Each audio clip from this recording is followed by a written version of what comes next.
पिछले 50 साल से इंडिया गेट पर जल रही अमर जवान ज्योति अब आपको वहां नहीं दिखाई देगी, क्योंकि अब इसे वहां से शिफ्ट कर राष्ट्रीय युद्ध स्मारक की ज्योति में मिला दिया गया है। और इंडिया गेट पर आपको दिखाई देगी नेताजी सुभाष चंद्र बोस की एक विशेष प्रतिमा। आज हम आपको बताएंगे अमर जवान ज्योति का पूरा इतिहास और इंडिया गेट से इसकी विदाई के कारण भी। तो आगे बढ़ने से पहले वीडियो को एक बार लाइक कर दीजिए और अपने साथियों के साथ शेयर भी।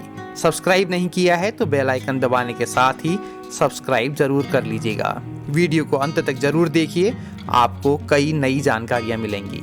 आइए शुरू करते हैं।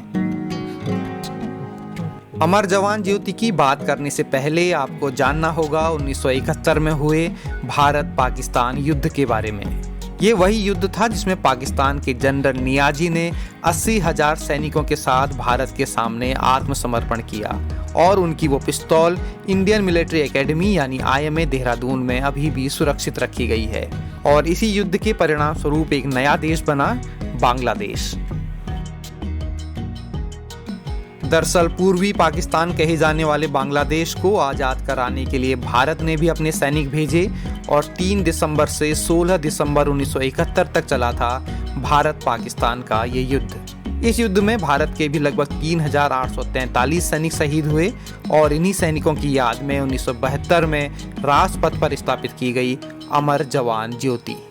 ये स्मारक इंडिया गेट के ठीक नीचे बना है। संगमरमर का एक चबूतरा और उसमें स्थापित की गई है L1A1 सेल्फ लोडिंग राइफल और राइफल के ऊपर रखा गया है एक सैनिक का हेलमेट।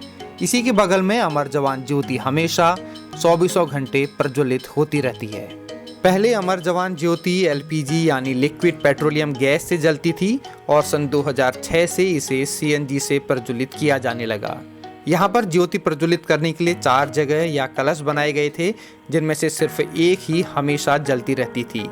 गणतंत्र दिवस, स्वतंत्रता दिवस या फिर किसी खास अवसर पर ही आप इन चारों में ज्योति प्रज्वलित होते हुए देख सकते थे। राष्ट्रपति, प्रधानमंत्री और तीनों सेनाओं के प्रमुख यहाँ अलग अलग मौकों पर शहीदों को श्रद्धा सुमन अर्पित किया करते थे, जो कार्यक्रम अब नेशनल वॉर मेमोरियल में किया जाता है। ये जगह इतनी अधिक महत्वपूर्ण मानी गई थी कि तीनों सेनाओं के जवान यहाँ हमेशा ड्यूटी पर रहते थे। आप यहाँ पर भारतीय सेनाओं के झंडे भी देख सकते हैं। अब इस अमर जवान ज्योति को इंडिया गेट से शिफ्ट कर दिया गया है नेशनल वॉर मेमोरियल यानी राष्ट्रीय युद्ध स्मारक में। राष्ट्रीय युद्ध स्मारक का निर्माण सन 2019 में किया गया था। ये युद्ध स्मारक देश की आज़ादी के बाद से अब तक शहीद हुए 26,466 भारतीय सैनिकों की याद में बनाया गया है। नेशनल वॉर मेमोरियल भी इंडिया गेट के पास ही है, वहां से सिर्फ आधा 1 किलोमीटर की दूरी पर। इस युद्ध स्मारक के अमर चक्र में भी अमर जवान ज्योति स्थापित है और अब इसी ज्योति में इंडिया गेट से लाई गई ज्योति को भी मिला दिया गया है। कहा जा रहा है कि जब राष्ट्रीय युद्ध स्मारक तैयार हो चुका है तो उसके इतने करीब अलग से अमर जवान ज्योति को प्रज्वलित करने का कोई औचित्य नहीं है। अब देश के लिए अपना सर्वस्व बलिदान कर चुके जवानों को राष्ट्रीय युद्ध स्मारक में ही श्रद्धांजलि दी जाएगी। और अब आपको इंडिया गेट पर दिखाई देगी सुभाष चंद्र बोस की एक खास प्रतिमा जो ग्रेनाइट से तैयार की गई है। ये प्रतिमा ऐसे अवसर पर स्थापित की जा रही है जब पूरा देश नेताजी सुभाष चंद्र बोस की 125वीं जयंती मना रहा है। अंत में बात कर लेते हैं इंडिया गेट की भी। तो ये भी शहीदों के सम्मान में बनाया गया स्मारक है। 42 मीटर ऊंचे इंडिया गेट का निर्माण ब्रिटिश सरकार ने 1921 में कराया था। ये स्मारक पहले विश्व युद्ध और तीसरे अफगान युद्ध में ब्रिटिश सेना की तरफ से शहीद हुए 84,000 भारतीय सैनिकों की याद में बनाया गया है। इस पर शहीदों के नाम भी खुदे हुए हैं। तो अब जब आप अगली बार घूमने के लिए दिल्ली जाएंगे और खास तौर से राजपथ पर होंगे तो इंडिया गेट तो देखिएगा ही, साथ में नेशनल वॉर मेमोरियल में स्थापित अमर जवान ज्योति के सामने शहीदों को श्रद्धांजलि देना मत भूलिएगा।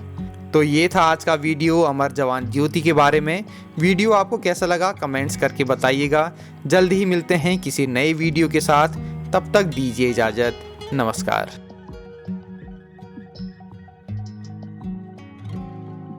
देख रहे हैं मन्नू की मोटर।